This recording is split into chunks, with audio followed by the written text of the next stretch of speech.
Hello, everyone, and welcome to our webinar. We're going to give just a second for everybody to cycle in, and then we're going to get this thing going.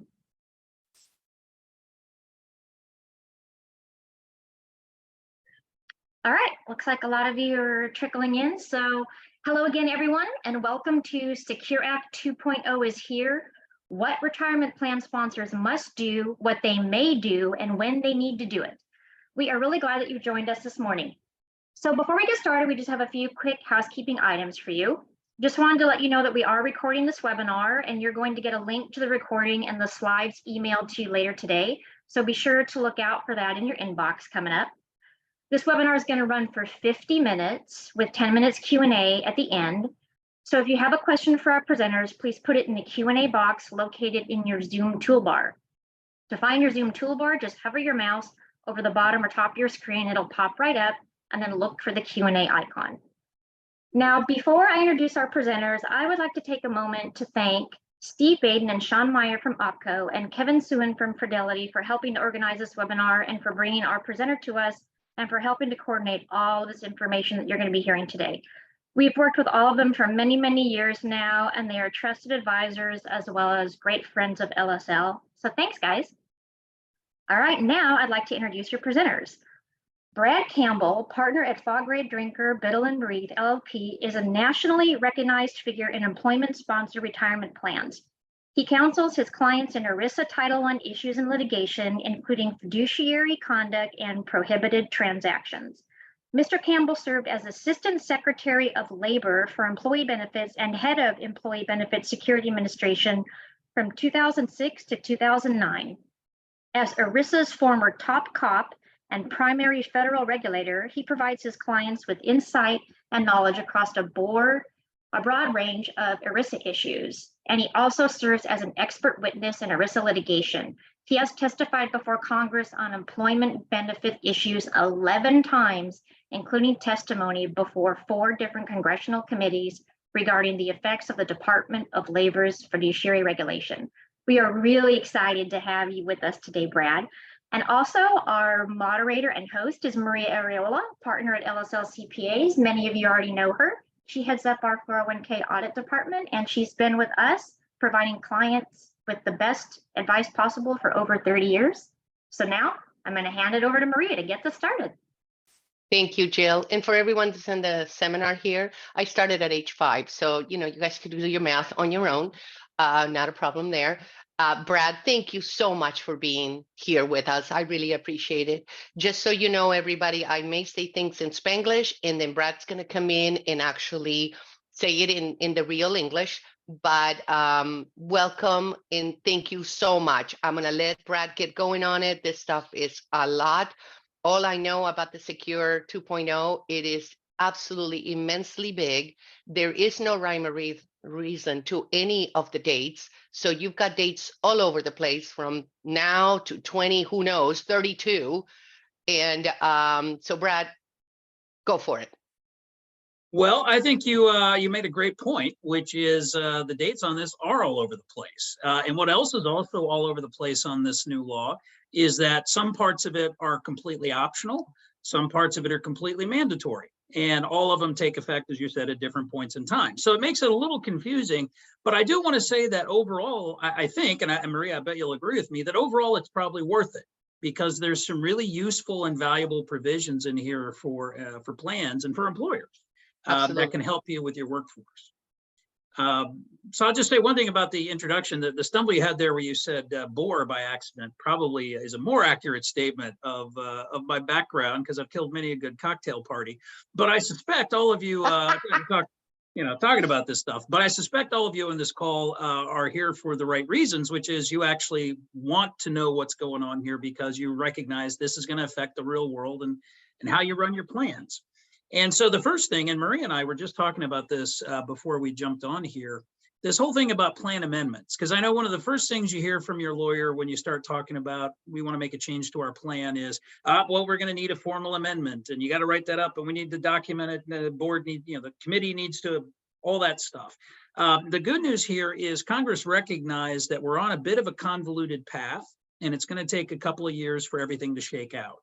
And by shake out, I mean things like regulations, guidance, more detail than the statute itself provides.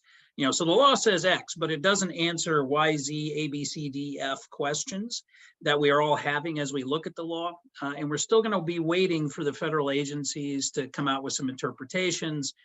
So there's still going to be some change. So one of the provisions Congress put in there is you don't have to write plan amendments that actually lock in changes to your plan until after 2025. So we have about a 2-year run where you're going to be able to start implementing provisions, some that you might choose to, some you might have to. And you're going to have a couple of years to write a retroactive amendment that justifies what you did. But as an auditor, the first thing Maria thought of was, well, how do I know what I did, right? What was it you said when we were talking about this? Oh, absolutely. Like, how do you know what you have to do, what you don't do? Or when I'm auditing you, okay, you decided that you were going to do auto enroll, but it's not in your plan documents yet. So what Brad was the one that told me is basically you will see it through service agreements during the year. So we were just talking to Kevin from Fidelity.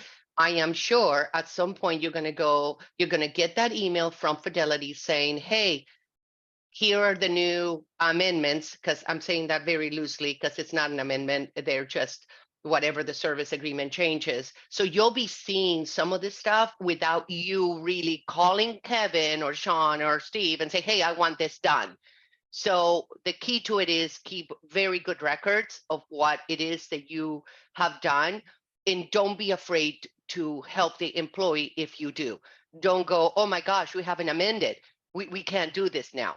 So as long as your service agreement is being changed, so definitely get your TPA involved in saying, okay, we got it. So just wanted to make that comment. Yeah, some of you probably went through this with the CARES Act and some of the changes that were made there, like allowing those up to $100,000 distributions and all that. You had there the opportunity also to make retroactive amendments to reflect what happened in the middle of the pandemic. And what we saw with a number of our clients is some of them didn't keep good enough records to be able to accurately reconstruct what they actually did. So from the beginning of Secure Act, when you all are meeting with your plan committees, first of all, every meeting you have from here on out, you probably need to have a Secure Act 2 agenda item, because there are things on here you're going to have to deal with. So you want to be talking about it regularly. And 2, keep records all of that so that you can, by the end of 2025, write down for the record what actually happened, say, throughout 2024. And with that segue, let's jump into one of the first provisions that everyone's talking about. And it is optional, and it does go into effect in 2024. So this is a great example. If you adopt the student loan provision, you're going to do so before you have a plan amendment, and you're going to have to keep track of what you did to adopt it, to later on write an amendment that covers everything you had already done. So this is a good example of that. This provision, I think a lot of folks think is confusing, because what they think it does and what it actually does are 2 different things. So first of all, this goes into effect as an option. So plans don't have to do it, but they can if they choose to. They need to, it can be opted as soon as January 1 for a calendar year, for a calendar year plan. So technically this is based on your plan year. So if your plan year starts January 1, it's January 1 of 2024 when you could start this provision on an optional basis. If your plan year starts in July, it's July 1, et cetera. From here on out, I'm just going to use calendar year for simplicity, but if you hear that and you're in an oddball plan year, keep that in mind. Perfect. So what does it do? Well, what it says is we're going to let you treat student loan repayments that the participant makes as if the participant, instead of making that student loan payment, sent it to the plan as an elective contribution. In other words, we're going to count student loan payments as if they were payroll deductions from a worker's pay to contribute to their 401k. How are we counting those? Well, we're counting those on a matching basis. So let's say, for example, you match 50% of, just to make it easy, 50% of the first 5,000 of contributions. Well, if I made $5,000 in student loan payments last year, and then at the end of the year, I could come to you and certify on a piece of paper that I made these payments, they were qualified student loan payments, and I've signed on the dotted line, this is how much I paid. you would then pretend that I made a $5,000 contribution to my 401k, and you would give me a $2,500 match in my 401k based on this $5,000 contribution that I didn't actually make. So basically, you get to count student loan payments as if they were elective contributions. But what does that mean for the employer? Well, I think there's some interesting wrinkles here. First of all, this means you don't have to get between the student and the debt service. You don't have to get involved in paying student loans. This isn't the plan or the company writing a check to a student loan payment somewhere. This is the plan or the company saying, well, if you, the participant, paid your own student loan to your own student loan debtor, we're going to pretend that that's a contribution and give you a match based on it. So why would we do that? Well, the government was thinking, look, you got a bunch of younger workers, especially with large debt service payments, who are facing a choice in many cases between contributing to their retirement or paying their loans. And too many of them are choosing just to pay the loans and are not making a retirement contribution.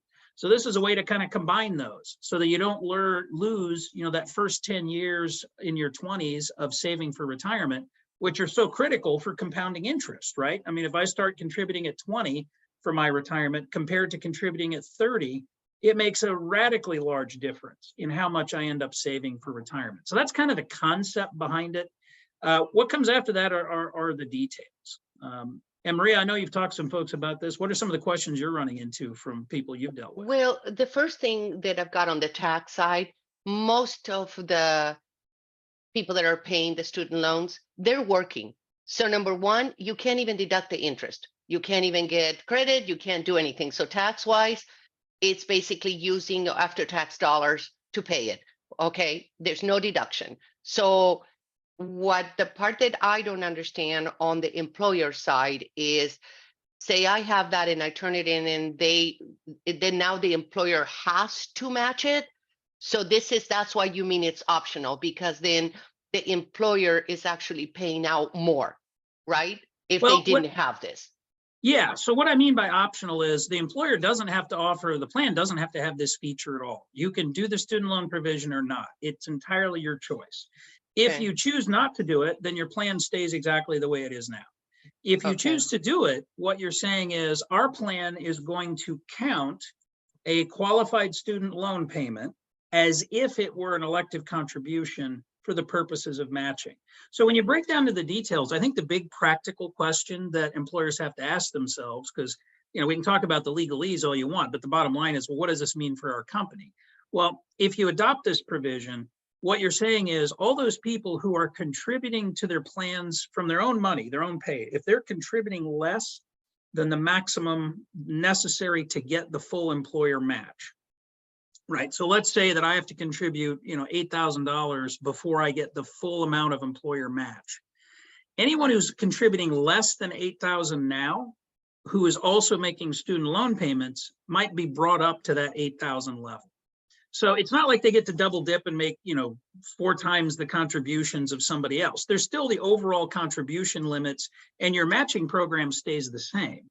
What changes is how many employees meet the limit for the match and therefore get the full match, because we're going to count student loan payments as if they were the elective contributions that trigger the match. So when you're looking at the effect on your company, for some of you, this might actually have very little effect in terms of additional matching contributions, because most of your employees, or a good chunk of them, may already contribute. So think, for example, something like a law firm where you have a lot of folks who have both high incomes and a lot of student debt.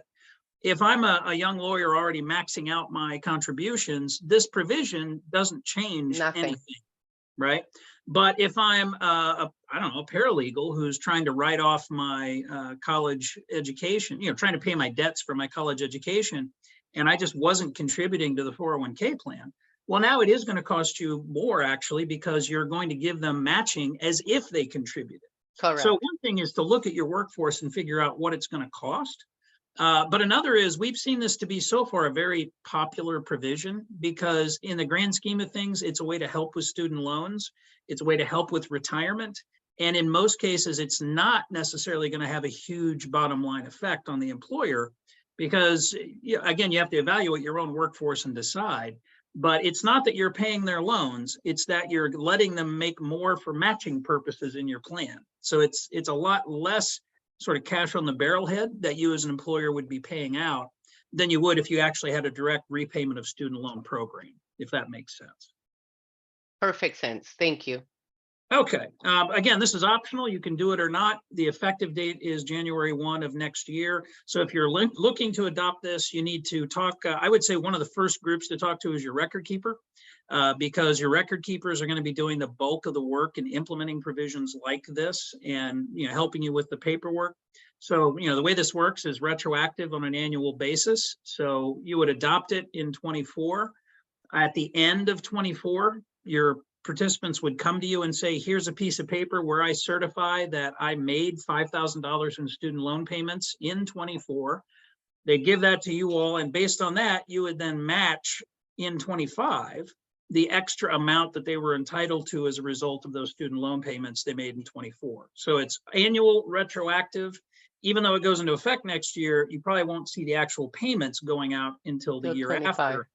But you have to adopt the agreements and make the changes and, you know, get ready to start doing it effective this year. So if you're interested in having this apply in 2024, you need to talk to your record keeper and your advisor and your TPA about it, you know, this summer, basically. Start having those conversations. Like in a couple of weeks, start having those conversations.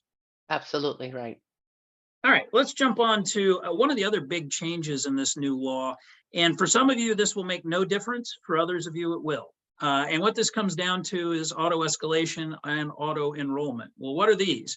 Well, in the old days, when you had a 403B or a 401k plan or those types of plans, the employee had to sign up. You would say, hey, we're going to have a plan, or we have a plan. You're a new hire. Do you want to join us? If so, you need to tell us, yes, I want to join. You need to tell us how much you want withheld from your pay, and you need to tell us how you want to invest it.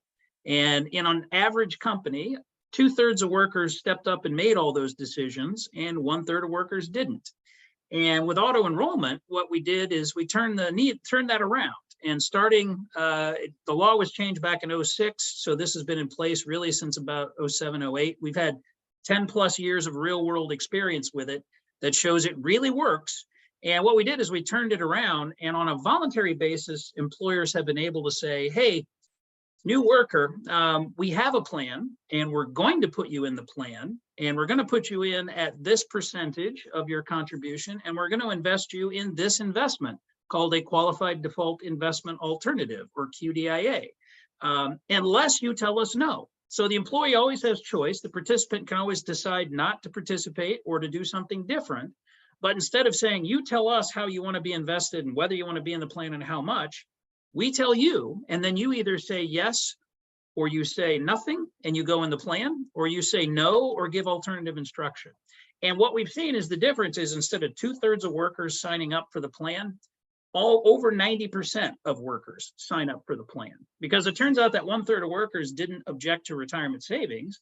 They just weren't good at making tough financial decisions that they didn't understand, whatever the short deadline was. And that became its own decision. So for the last 10 or 12 years, we've had real world experience, again, on a voluntary basis, with employers saying, hey, workers, we're going to put you in the plan. And it's really worked well. Everyone's liked it. There have been much higher percentages of people participating. And they've stayed, by the way. They didn't just sign up 1 year because they were lazy, not realize it, and then quit the next. They stayed in the plan. So this auto enrollment really is working. Auto escalation is a related concept, which basically says, hey, if I put you in the plan at 6% of contribution, every year I'm going to increase that just a little bit until we get to a limit, let's say 10% or whatever it's going to be, so that over time their contributions become bigger. And that is also current, up until this new law was voluntary, was not as widely adopted, but was also working well, because, you know, one of the best ways, let's say there's a reason the government takes its money up front out of your paycheck on a withholding basis. The same thing for retirement works pretty well. And so auto enrollment, auto escalation, we're really showing their promise on a voluntary basis. So in this new law, Congress said, hey, this is working so well, we're going to make it mandatory. So what does that mean? Well, that means that if you are a new plan, which means you started your company's retirement plan, not you individually, but the company started a new retirement plan after December 29th of 2022. And that's the date the law went into effect. That's why it's this weird date. If you started your 401k plan, for an example, on January 1 of this year, it is now mandatory that you have automatic enrollment and auto escalation. If you started your plan before December 29th of last year, it's still entirely voluntary. Your company can do it or not. So for those of you who just started a plan after December 29th, you may not yet be in compliance with the new requirements, but that's okay because you have until 2025. So new mandate for new plans starting December 29th, 2022. You don't have to comply with it though until January 1 of 25.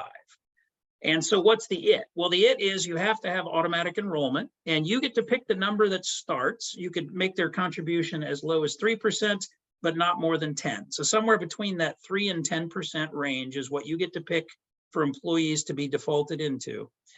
You have to use the QDIA regulation, the automatic and the qualified default investment alternative, which is a particular type of default investment. And so you do need to talk to your advisors and your record keepers about meeting the requirements of that rule. Again, it's been in place for 12 years. It's not surprising, when you hear people are defaulted into their plans, this is the rule everyone's been using for a while, but you have to use it as part of this requirement. And you have to have auto escalation, which means you increase that contribution. So let's say you started at 3%, you have to increase it by 1% each year. So next year's 4%, the year after's 5%, until you get to at least 10, but you can't go beyond 15. So, and Okay, again, so employees always get to choose. I have a question. So did I hear this right? If my plan has been around since 2006, I do not have auto enroll. This has no meaning to me if I don't want to. It And I is not, have 200 employees. I have Yeah, 200 participants. You've been around since 06. You have no automatic enrollment, auto escalation now. You still Correct. have a completely voluntary choice. You can do it Okay. or not as you choose. Now, you said, does it have no effect on you? I would argue it still has an effect on you because this is now the standard, right? I mean, it may not apply to you. You may be grandfathered in, but every plan started from here on out is going to have mandatory auto enrollment and auto escalation. So at a certain point, your plan is going to be less and less the norm, and therefore No, I less get and it. less competitive. And especially in today's market with the employee market, that they do look at it. Most everybody that we're hiring, one of the main things they do is how rich is your plan? What do you have for me? It isn't back in the 80s. Well, what I can do for you is, like what do you have that makes me want to? And I have to say, Brad, one of the things, it is a blessing, but it's also a curse. And I can probably speak to a lot of people that are standing here that are HR that I personally have audited. It sounds phenomenal, but I'll tell you, it's been quite a difficult thing to work with this too, to keep it under control, because a lot of people don't realize that they were auto-enrolled. Maybe they don't have a computer in this day and age, believe it or not. There's still some, or don't speak English, like Maria, in that they didn't know how to get out of it. There's lawsuits. There's a lot of late contributions. I mean, there has been some difficulty in this, which I do get, but I really have to say, one of the things that is a must when you do this is make sure that you have integration between your payroll and your TPA, your bookkeeper, whatever you call it, whether it's a 180 integration or one, but I think that it is, if you have it, they have to go hand in hand. If you have auto enroll and you're still doing it manually, and you imagine if you have something that's every, if you've been there 90 days, you automatically get enrolled, and you're, maybe a big party of 2 on the HR side, which normally, HR is, I don't know how they do it, God bless them, but it's a tough job. So the reality is that integration, if somebody doesn't understand that, that's just so that things go in the back electronically, where the payroll company and the TPA are talking to each other, and there is, your only job as a sponsor is to review it. You can't just say, oh, it's automatically happening. No, you still have to review it, but at least you don't have to be the person doing the whole thing. So if you're going to do it, definitely has to be arms in arms.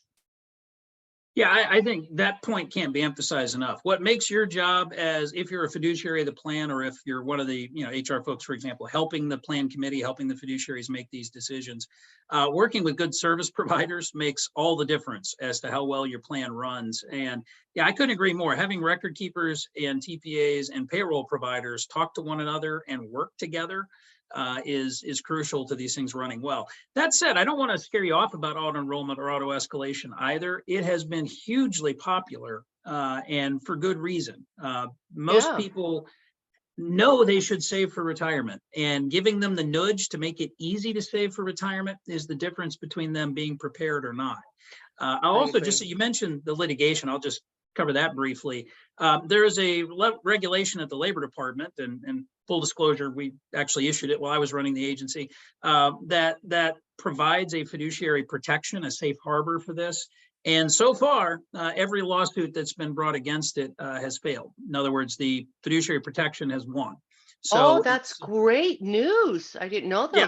So if you follow that rule I mentioned, the QDIA regulation, Qualified Default Investment Alternative Regulation, that fiduciary safe harbor and the statutory protection that also came with the Pension Protection Act of 2006. These are the kind of two things that made all this possible back in 06 and 08. They've held up in court. So this isn't something new or risky. This is something that's at this point, 10 plus years time and court tested. They've just made it mandatory. That's the tweak the new Congress is. For new plans, you have to do it. Old plans, it's still a choice. Got it. All right. But I think, and there are a couple of exceptions here for any of you who are new plans. It probably is worth mentioning. ERISA doesn't apply to governmental plans. So if any of you are like somebody in charge of a public school system, 403B doesn't count. Private schools do count. So if you have a private school 403B, then ERISA does apply. So these rules do apply. But there are a couple of exceptions to the mandate. If you're a brand new business starting a new plan, this auto enrollment, auto escalation mandate doesn't apply until year 4 of your business's life. If you're a small business with 10 or fewer employees, it doesn't apply until the year after you get your 11th employee. So there's a new and a small business carve out that are just intended there to make things easier for companies getting off the ground. This one's interesting. So a lot of you probably have meetings or educational meetings where people get around, explain the plan, tell people why they ought to join, answer their questions. How do you get people to show up to that meeting? Well, there's a time-honored test of having food in the kitchen that sort of works. But hey, that works for me. Don't go knocking that. Hey, I didn't maintain my physique by skipping office cupcake day or whatever myself. That said, though, technically it was illegal to offer small financial incentives to get people to show up. Congress actually changed that. So it is no longer illegal to do that. So if you, for example, wanted to say everyone who shows up at the education meeting gets a $5 gift card to Starbucks, sorry, what'll that buy you at Starbucks? I don't know. But everyone who shows up gets a $5 gift card. You can do that. You could probably have a raffle that says, hey, anyone who shows up gets a chance to win a $50 gift card to Amazon or whatever. That is now legal as long as you don't use plan money to pay for it. And that is in effect now. So what you're probably going to see over the next year or two are some more creative ideas than the ones I just threw out for ways to give people some small financial incentives to join up. Or to take another action, or to go to an education meeting, and that's something we're going to see more experimentation with. Not one of the earth-shaking provisions in here, but kind of a useful one that could have some effect in the long term. Well, I think that for the participants, it's actually really good because the more people are in the plan, the more the costs are spread between everybody. And boy, I'm the first one to tell you, and here I am, your auditor. There are so many fees for all of these investments that truly only Sean and Steve only know the amount of times I call them about what's an A mutual fund, what's a this. I mean, there's so many fees all over the place that the more you have, the less you are now going to be charged with so much of the cost of the fees that the plan pays. So I think it's a wonderful thing that I love. Yeah, it is a good point. I mean, generally speaking, the larger a plan, the less the per participant cost. You get economies of scale, like anything else. I shop Costco because when I buy, a gallon worth of olive oil, it's cheaper than 4 ounces, right? So Correct. the same thing applies to 401k plans and 403b plans to a point. There are certain irreducible costs you can't get around. For example, the I cost got of it. Yes, me too, if you're- attorney. I got that. yeah, if you have 100 or more participants, you got to have an audit, and that is what it is. So Yeah, yeah. that works. Okay. This is one, and to your point, Maria, you made earlier about making sure your payroll people are talking to your record keeper payroll people. This is one of those times. This is a mandatory provision, and there are Oof. two parts to this. There's the old part, which went in place in 2019 for Secure Act 1. Let's just call it Secure Act 1 and 2 to be clear. Secure Act 1 was the 2019 bill. Secure Act 2 is the one that just passed here this last December.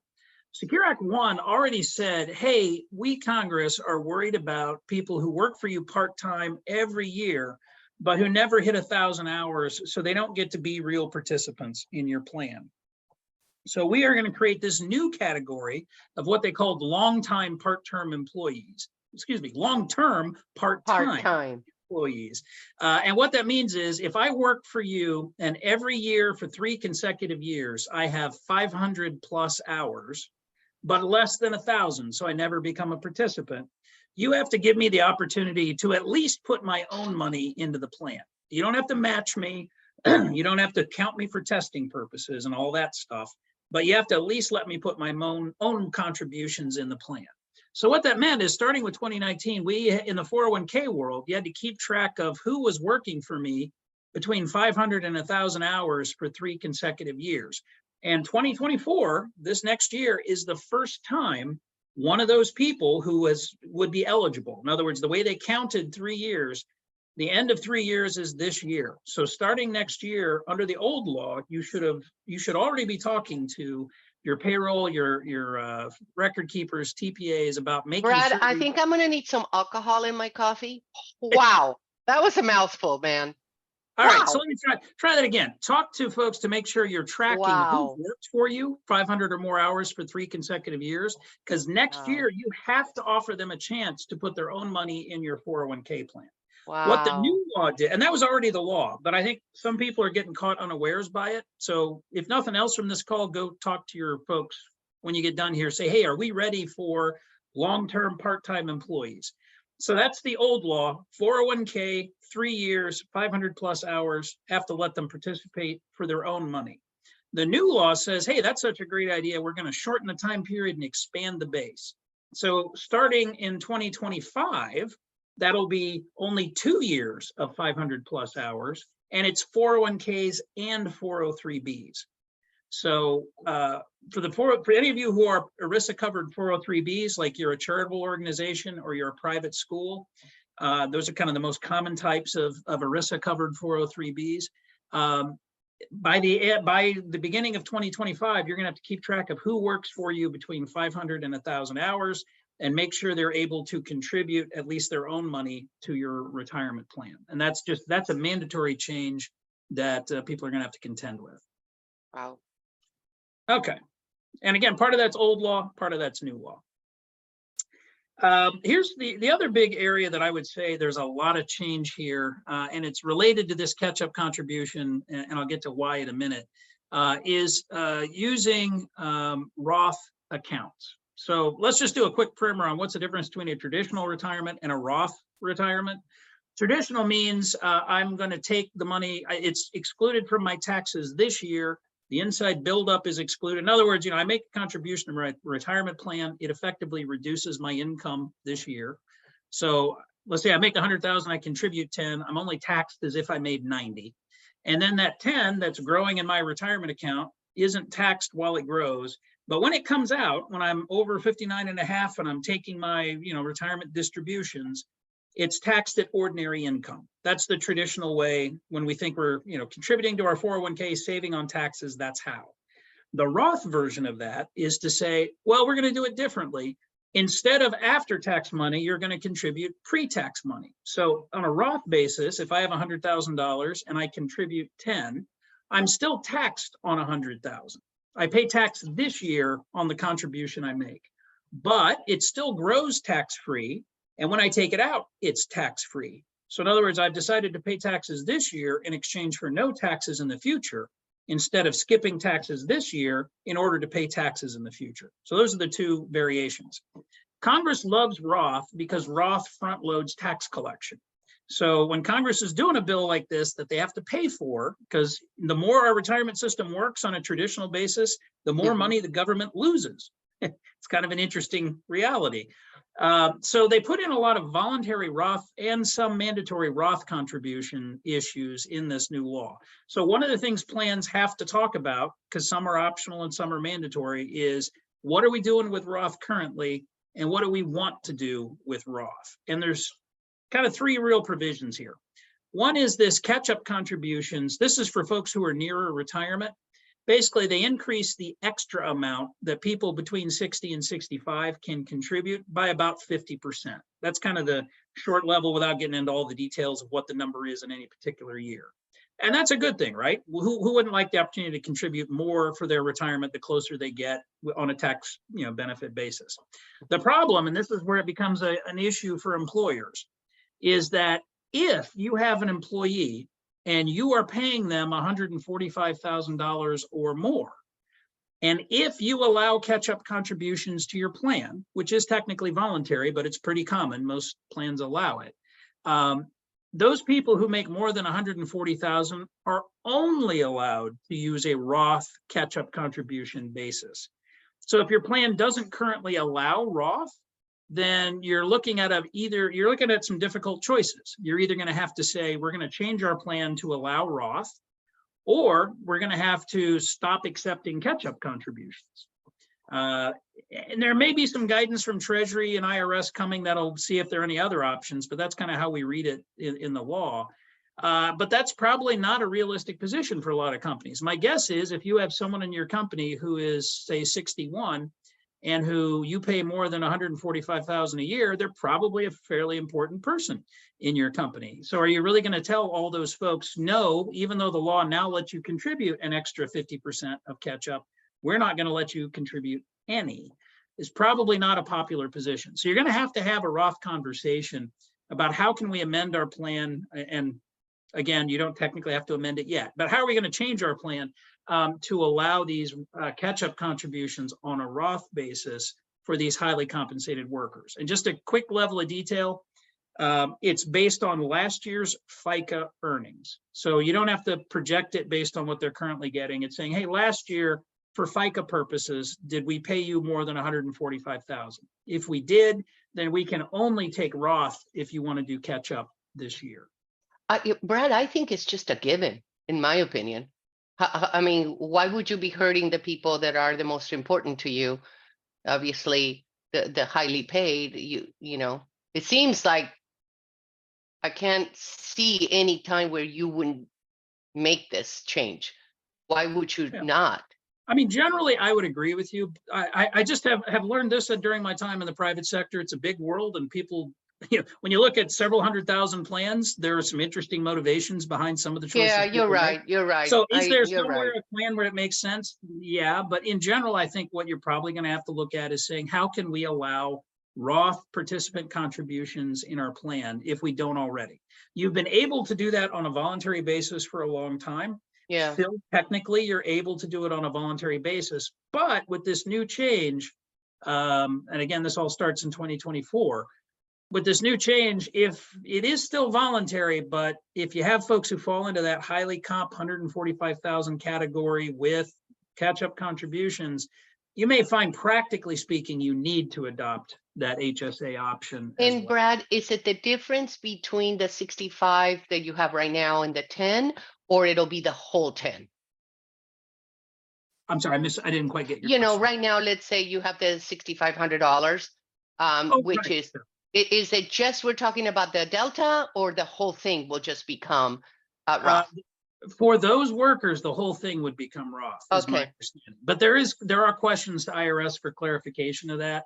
Let me put it this way. All the various associations representing businesses, from the Chamber of Commerce to the National Federation of Independent Business, you name the business group, they've sent in 4 or 5 page letters worth of questions, technical questions to the IRS about how to do this.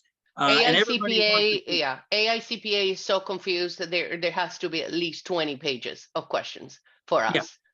Exactly. And that, but I'm saying just on this provision, I've seen 4 or 5 pages of questions from people. Amazing. So amazing. there's a lot of confusion about exactly how it's going to work. And this is one of those areas where I think we're going to get guidance from Treasury or IRS probably by the end of summer, but yeah, who knows? I mean, it's hard to predict when they're going to act. I think they will act just because this has an immediate revenue issue problem for them. Compared to some of the other provisions where we'd like guidance, but it's not going to be high on their priority list. I think the HSA issues, excuse me, not HSA, the Roth issues will be prioritized for guidance, but we don't have it yet.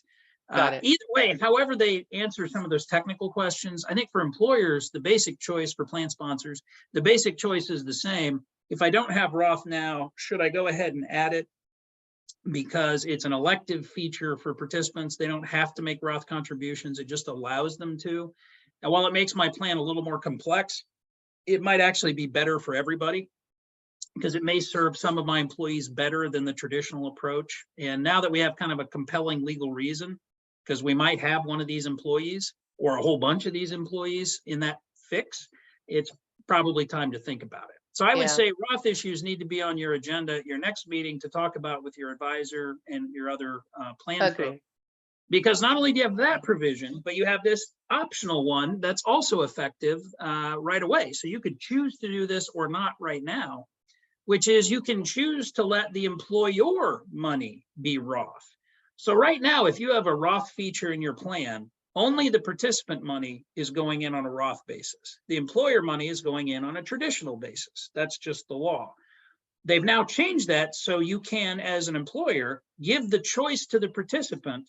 I would like my employer match to also be Roth. So there's this new option. This one's not mandatory. This one doesn't have the same issues. But since you're going to have a conversation about catch-up, I would say let's just have a Roth discussion with my plan advisors as to whether we want to make some Roth changes. What are we doing now? What could we do? What do we want to do? Those are kind of the 3 questions because, I put it this way, what the law allows you to do is one thing.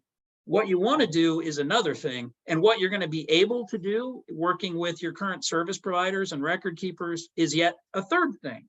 Because not every provision we're going to discuss today is going to be implemented the same way and on the same time frame by each service provider. They're going to have to make some judgment calls because of all the ambiguities.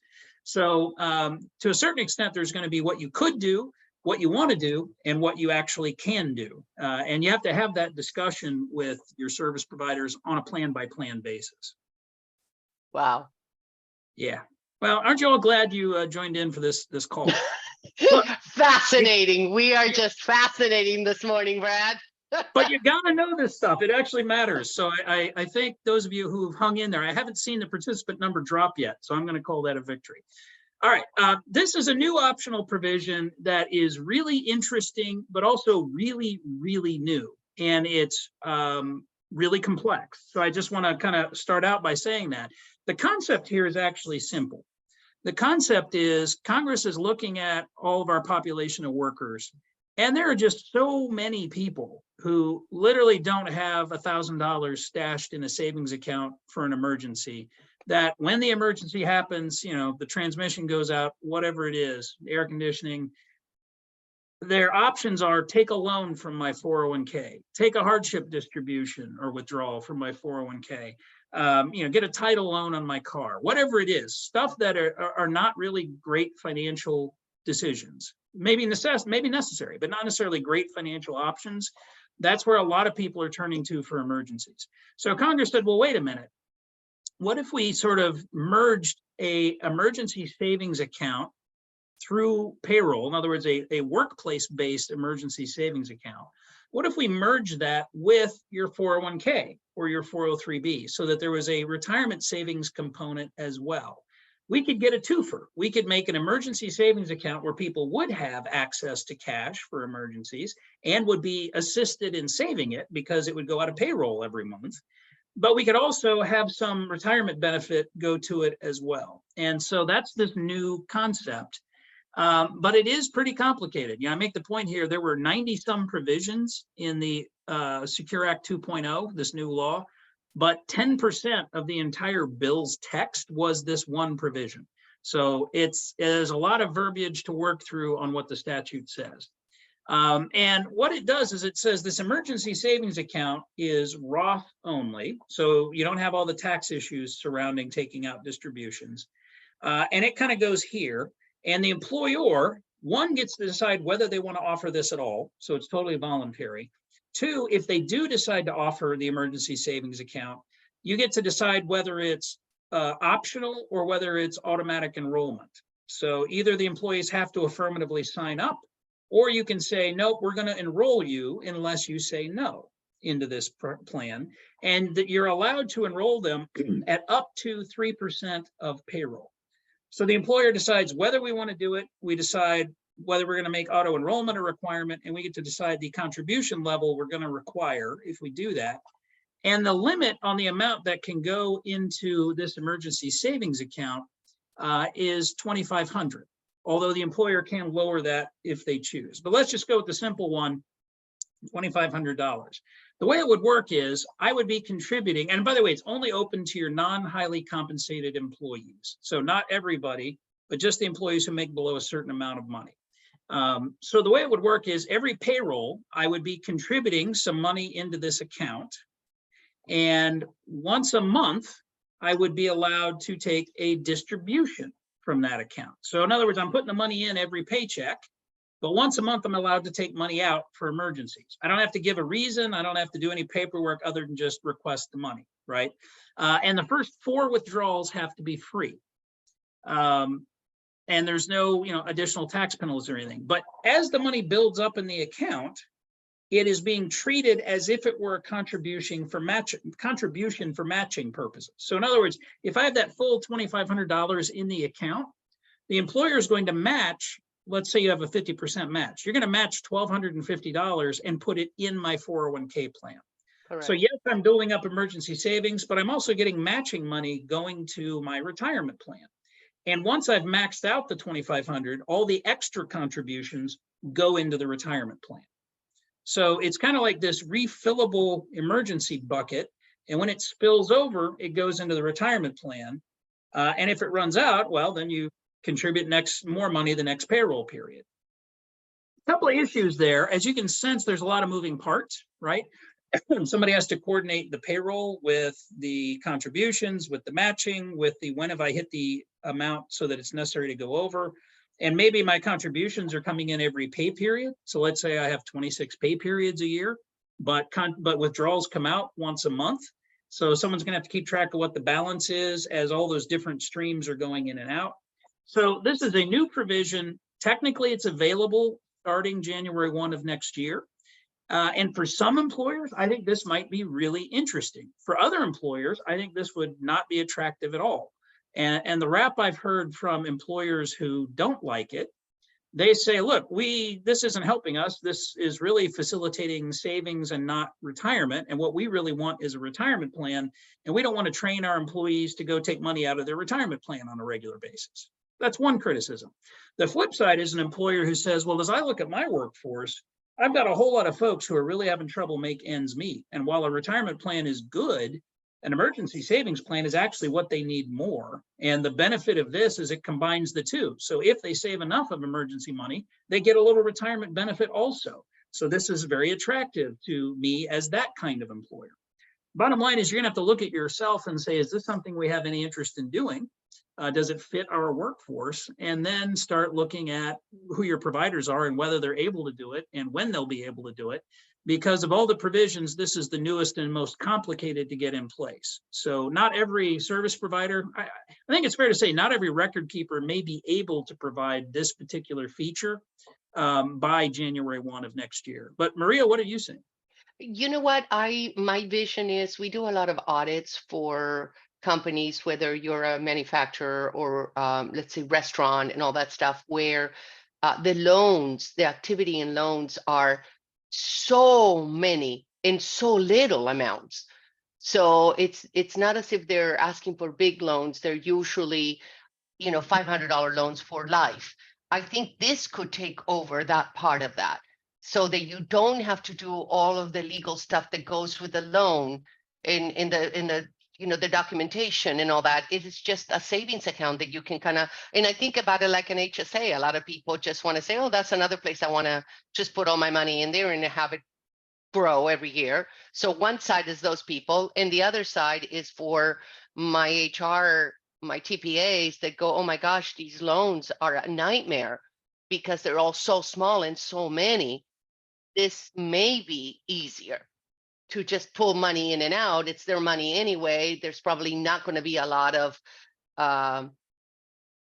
work that needs to be done on the back end. But I don't know. That's just my thought. So this is one to put on your list if you're in that category who this makes some sense for. Start talking to folks and figure it out. This, again, is one of the more complex provisions. So you might want to think about this one a little bit and ask a lot of questions before you sign up. But we have to stop for questions, but I want to just make one last point because it's really related to what Maria just said, and then we'll go to questions. Unsurprisingly, there's more stuff here than we can talk about in 50 minutes, 90-some provisions.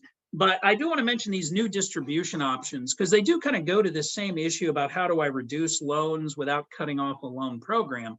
One that's not on this slide, but Congress has streamlined the hardship withdrawal process. So you no longer have to do all that paperwork that makes sure it's the right type of request in advance, and you have to review the paperwork and make sure, conclude that it meets the requirements. Congress has now allowed participants to self-certify. So what we've been advising clients is get out of the approval process for this and get into the collecting paperwork side of this, which is you want a hardship distribution, sign this form in which you swear before all that's holy that you meet the requirements, and I'm not going to ask any more questions. I'm just going to process it. And if you lied, the IRS will figure it out with you later. So I think a lot of folks will find that a welcome change. But there's three new types of distribution that kind of can maybe reduce some of the loan pressures. One is terminal illness. If you've been, and there's still regulations to be worked out, but basically if a doctor says you have a terminal illness, you're going to have a right to pull out your retirement early without paying a 10% penalty. Interestingly enough, it actually has a provision to put the money back in, kind of like a CARES Act provision, which we've thought about why they did that, and we've decided it must be for estate planning. Let's say I have a terminal illness. I think I have 3 years. It turns out I'm not going to live that long. So I pulled out more money than I need.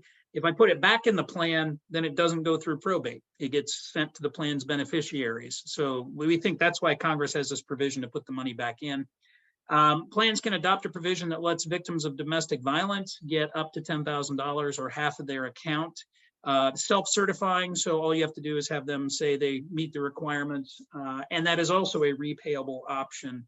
And it's intended to basically obviously make liquidity available for someone who, say, has to move quickly because of that domestic violence situation. The last one's a catch-all. Just, hey, without asking questions, you have immediate financial needs and you can get up to $1,000 once a year without paying an early prepayment penalty. And if you repay it, then it's not taxable. So those are some of the new distribution options that might help some of that pressure on loans. But with that, Maria, we probably better take some questions since we promised. And it's I know we have so much minutes. more. I know, but this has been great. Thank you, Brad. Right, we probably need 4 webinars just to cover. I know. Surface, right? So some of these questions have come in, Brad. You might have addressed them, but I'm going to blast through them really quick. Question 1, if the participant is contributing to the 401k and has proof of student debt, is the payment added to the contribution to determine the total match? It's added there as a fictitious matter, in that it's added for purposes of calculating the match, but it's not added for purposes of their account balance.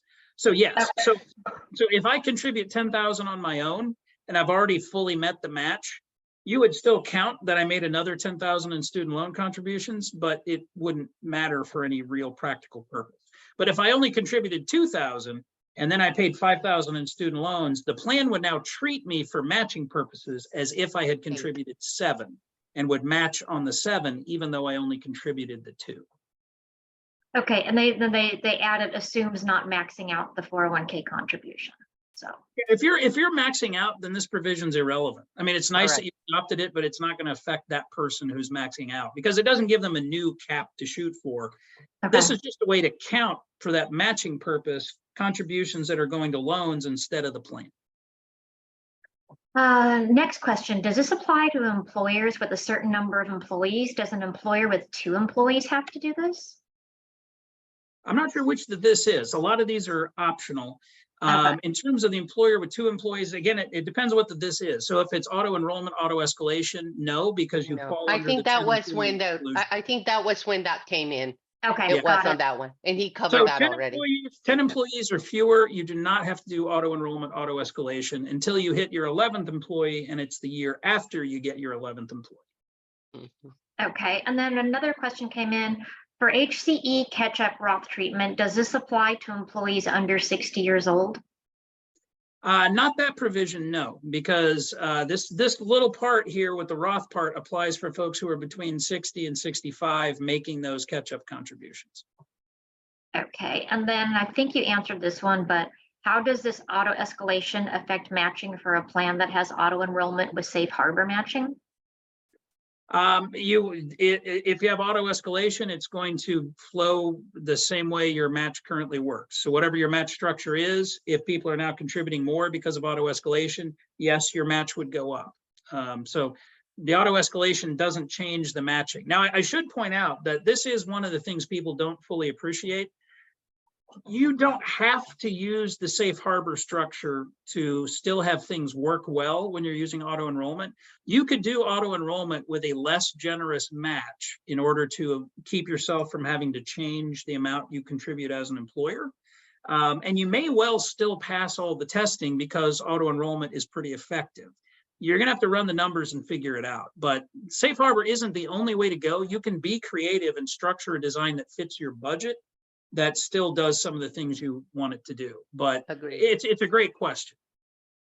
And then the last one is, what would you encourage employers to do at the moment, given the Secure Act impacts many different potential benefit offerings? Should we do a full-blown review of our benefits that we're offering? I think that makes a lot of sense at this point because this is a big change in the law with some, big long-term decisions. Now, a lot of these optional ones, it's always permissible to sit it out for a year and wait for a more stable position and deal with this in 2025. You don't have to adopt the optional provision next year just because it becomes effective next year. Well, So, and not only that, but because it's so new, I think a lot of TPAs, this is all falling on the bookkeeper, TPA, record keep.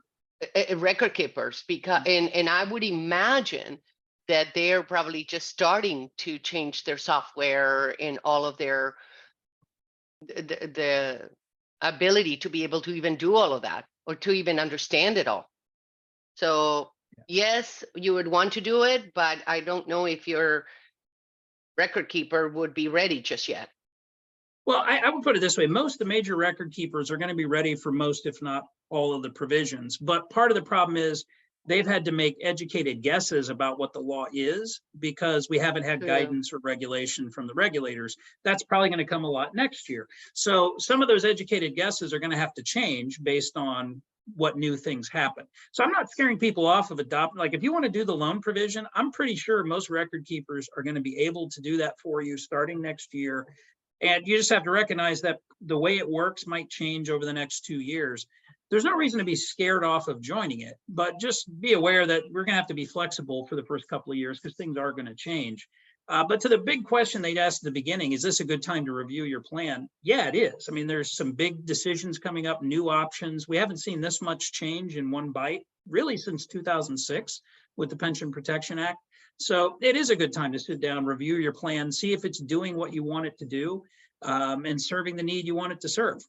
Some employers just want the bare minimum plan so they can meet the law and move on. Like say you're in a state like California, where now you have this payroll deduction state CalSavers program that will go in place if you don't have a plan. Let me just say to any of you who are in that bucket, I would strongly encourage you to talk to an advisor about getting a real plan, not to knock CalSavers, it's well-intentioned, but there are much better options available for you and your employees if you offer a real plan. Amen. And now the choice is have California's state-run version or have my own better version. I think that choice should be pretty easy, but maybe that's as much as I should say.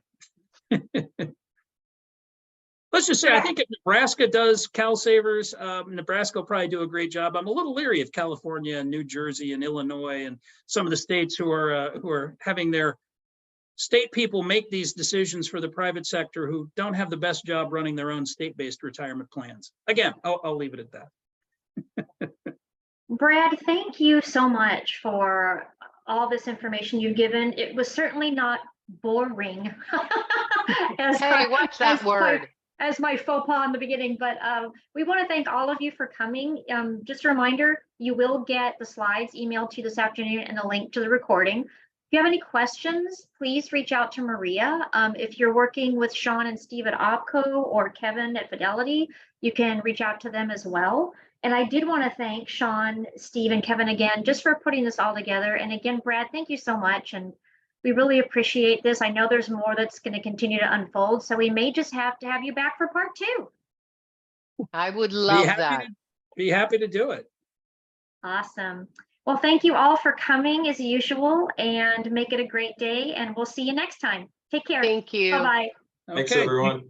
And in case we didn't get the disclaimer slide, this isn't securities advice or legal advice. There you go. Great. Bye-bye. Thank you.